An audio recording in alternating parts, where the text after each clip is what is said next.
Pakistan cricket ने दुनियाए cricket को batting के कई बड़े नाम दिए। जावेद मियांदाद हो, इंतमामुल हक हो, यूनुस खान, मोहम्मद यूसुफ, दुनिया भर में इन्होंने नाम किया। एक नाम और है अज़हर अली। आज उनके कैरियर का इख्तिताम हुआ। बात करते हैं अज़हर से, उनके कैरियर के बारे में। नशीब फराज क्या रहे, कहीं तशनीगी रह गई तो वो क्या रही, और सबसे बेस्ट मोमेंट क्या रहे। अज़हर, 12 साल का आपका कैरियर, किस तरह समअप करेंगे अपने इंटरनेशनल कैरियर को? जो आगाज़ रहा आपका, फिर आपने दुनिया भर में पाकिस्तान को रिप्रेजेंट किया और आज एक ग्रेसफुली आपने अपना एग्जिट किया टेस्ट क्रिकेट से भी। किस तरह समअप करेंगे अपने पूरे कैरियर को?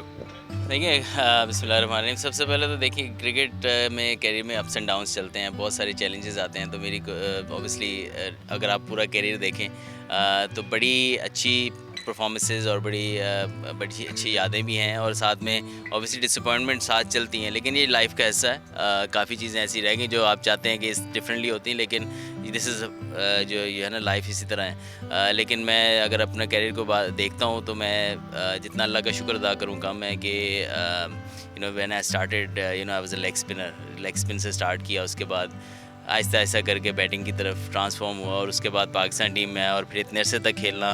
आई थिंक अगर मैं उस बचपन में वापस जाऊं और उस जवानी में कि जब मैं कोशिश कर रहा था पाकिस्तान को खेलने के लिए, तो I will take this career any day. तो अल्हम्दुलिल्लाह, जितना अल्लाह का शुक्र अदा करूं कम है। इसमें बड़ी सारी यादें भी हैं, बड़ी अच्छी अच्छी परफॉर्मेंसेस भी हैं, और टीम की ऐसी परफॉर्मेंसेस भी हैं जिसमें मैं मतलब कि चैम्पियंस ट्रॉफ़ी होगी, उसके अलावा टेस्ट टीम नंबर 1 बनना, उसके अलावा कैसी ऐसी सीरीज़ें हैं जो हमने जीती हैं और उसको हमने बड़ा चेरिश किया।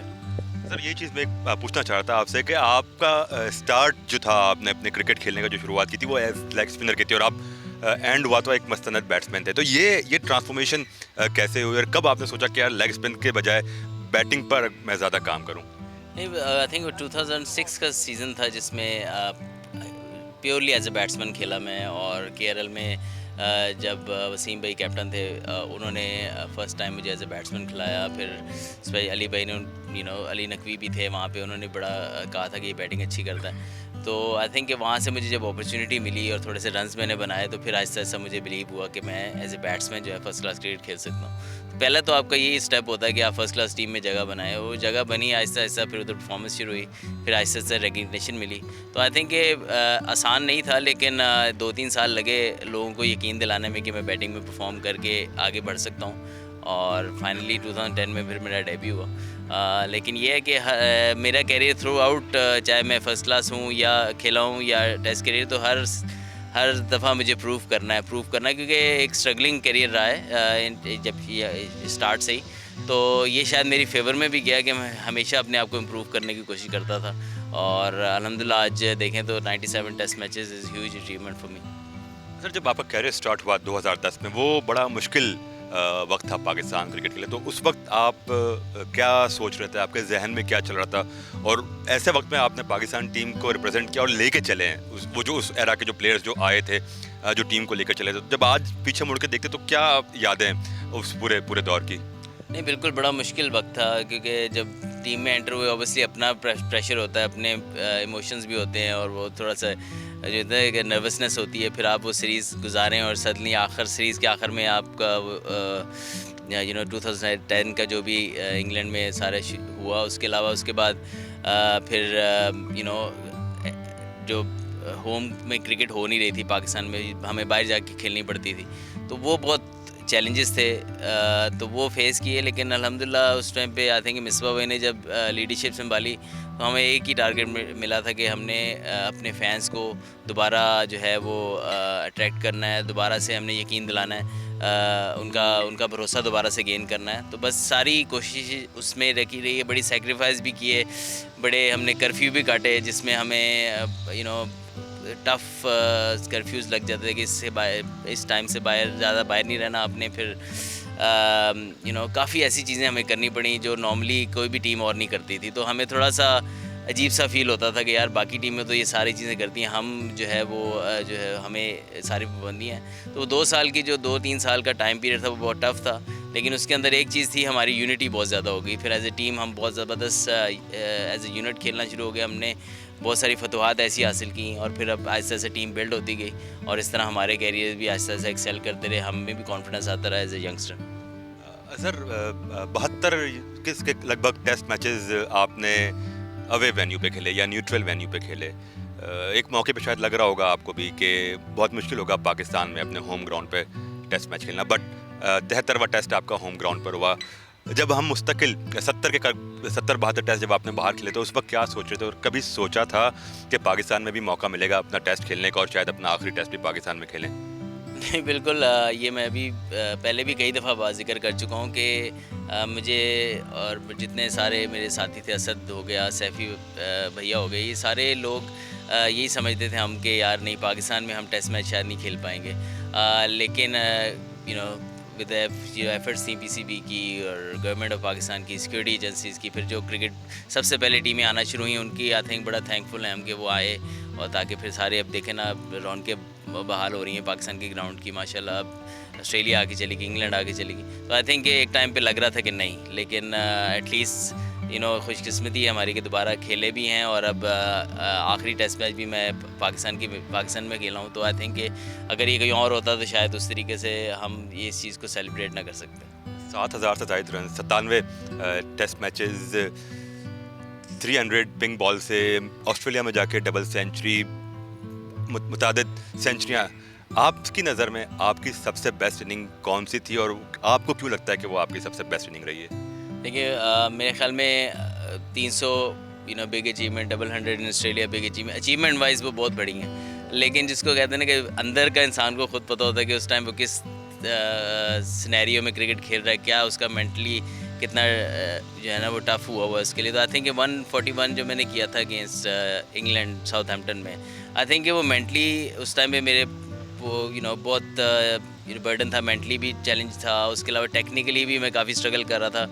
तो उन सारी चीज़ों को देखते हुए आई थिंक वो 141 नॉट आउट जो मैंने किया था साउथहैम्पटन पे against proper England bowling attack और इंग्लिश कंडीशन में, आई थिंक वो मैं एज ए बहुत पसंद करता हूँ अपनी वो इनिंग को।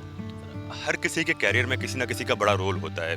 आपके कैरियर में किसी क्रिकेटर का या किसी मेंटर का रोल रहा है कि जब भी आप स्ट्रगल करते हो सबसे पहले उसके पास जाते हो कि भाई मुझे बताएं मैं क्या करूं? कोई ऐसा किरदार आपके कैरियर में? देखिए बहुत सारे किरदार मेरे ख्याल है, मुझे अपने से ये चीज़ अच्छी लगती थी कि मैं खुद अप्रोच करता था लोगों को।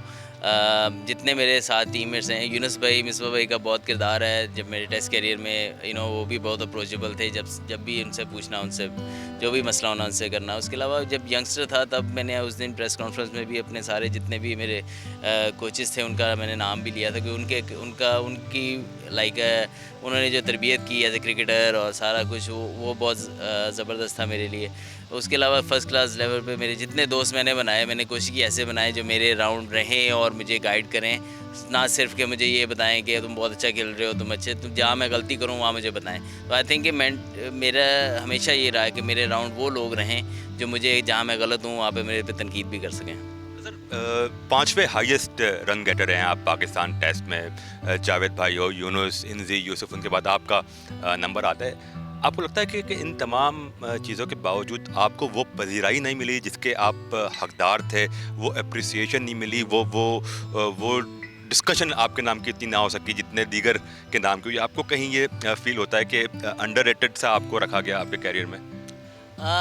ये चैलेंज रहा है, लेकिन मैं अपने मुंह से ज़्यादा बोलूँगा तो अच्छा नहीं लगेगा, लेकिन आई थिंक कि हमारे जो सिमिलर टाइम से अगर कोई और गुजर रहा होता है तो हमारे वाले को क्रिटिसिज्म ज़्यादा होता है। ये मेरे खाली नहीं है, हमारे दूसरे प्लेयर्स भी हैं, साथी हैं, उन्हीं के तरह के दूसरे प्लेयर होते हैं, वो उससे भी बुरी फॉर्म में होते हैं, लेकिन जो सारा फोकस होता है कि जी वो हमारे वाले पे होता है। तो ये सम टाइम होता है, लेकिन this is part and parcel of the game, यही चैलेंजेस आपको फेस करने होते हैं। लेकिन मैं खुद नहीं समझा, मेरी कोशिश हमेशा रही, शायद इसी चीज़ ने मुझे और कैरियर में जो है ना वो सब जिसको कहते हैं ना बूस्ट अप किया कि मैंने अपने आप को प्रूव करके देना, तो शायद ये मेरे एडवांटेज में गई रादर मेरे अगेंस्ट गई हो। कोई तशनीगी रही है अपने इस 12 साल कैरियर में कि अगर ये कर लेता, बस ये चीज़ करनी थी मुझे, कोई ऐसी चीज़ जो आप सोचते हो आज अपना टेस्ट क्रिकेट में जब इख्तिताम हो रहा है, तो कुछ तशनीगी कुछ रहा है ऐसा जहन में? नहीं, मेरी ख्वाहिश थी 100 टेस्ट मैचेस खेलने की, अनफॉर्चुनेटली पूरी नहीं हो पा रही। मतलब इस सीरीज़ में पूरी नहीं होनी थी न्यूजीलैंड तक, तो मेरा यही टारगेट था कि मैं इधर तक खेलूँगा, तो वो पूरी नहीं हुई। वो ऐसा कोई इशू नहीं है, लेकिन जो एक टेस्ट मैच रह गया जो हम हार गए थे न्यूजीलैंड के अगेंस्ट, वो हमेशा मुझे याद जब आता है ना तो बड़ी फ्रस्ट्रेशन होती है ज़रूर। यूएई वाला अबू धाबी में जो हम 3 या 4 रन से हार गए थे, तो वो बस एक रिग्रेट रहता है कि यार एक मैं निकल के छिक्का मार ही देता। लेकिन वो अनफॉर्चुनेटली उस टाइम मैंने डिफरेंटली डिसाइड किया, बस उसका थोड़ा सा रिग्रेट है। लेकिन that's also part of the game. Sometime इस तरह की सिचुएशन में वो वाहिद मौका था मेरे पर, ऐसी सिचुएशन फर्स्ट टाइम ही आई थी, तो मेरा था कि वो मैं फिनिश करता तो मैं मुझे अच्छा लगता। वाइट बॉल क्रिकेट के हवाले से भी सवाल करना चाहूँगा, शायद आपसे पहले भी हुआ हो, चैंपियंस ट्रॉफी में आपका बड़ा अहम किरदार रहा, और आपका अगर वाइट बॉल का रिकॉर्ड देखें तो इतना बुरा नहीं है, आपका एवरेजेस ही बड़े अच्छे रहे हैं।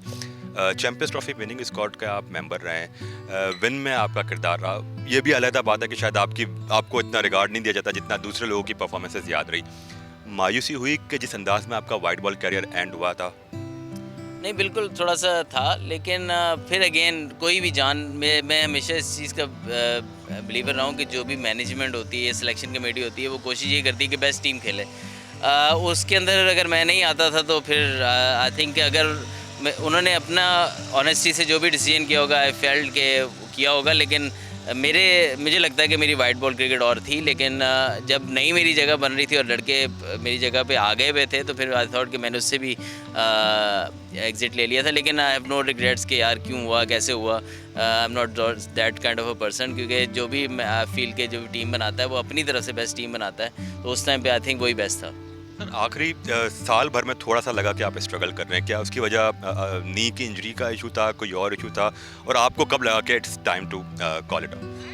नहीं, आई फील के पिछले कुछ अरसे से परफॉर्मेंस इतनी नहीं भी रही, लेकिन कुछ जो जिसको कहते हैं ना कि इतना बुरी भी नहीं थी। जबकि डिस्कशन शुरू हो जाती है कि एक इनिंग क्योंकि आप 100 भी किया हो लास्ट मैच में और 3 महीने बाद आप खेलो और पहली 2 इनिंगों में कुछ ना हो, ये कब कितने अरसे से कुछ नहीं किया, तो वो ऐसे फील होना शुरू हो जाता था कि यार मेरे पे तो 2 मिनट बाद प्रेशर आ जाता है। तो आई थिंक इस तरह भी थोड़ा सा है क्योंकि स्पेस इतनी बीच में होती थी, और ऑब्वियसली जैसे आपकी एज होती है, जैसे आपने इंजरी का किया, तो बड़ा आसान नहीं होता कि आप बार बार आएँ और ठग करके दोबारा से 100 करना शुरू कर दें। तो आई थिंक ये बड़ा चैलेंजिंग रहा है कि काफ़ी टाइम जो है वो बीच में मैचेस के दौरान 3-3 महीने का टेस्ट मैचेस में गैप होता है, तो आसान नहीं होता, जिसकी वजह से I think performance up and down भी होती रही है।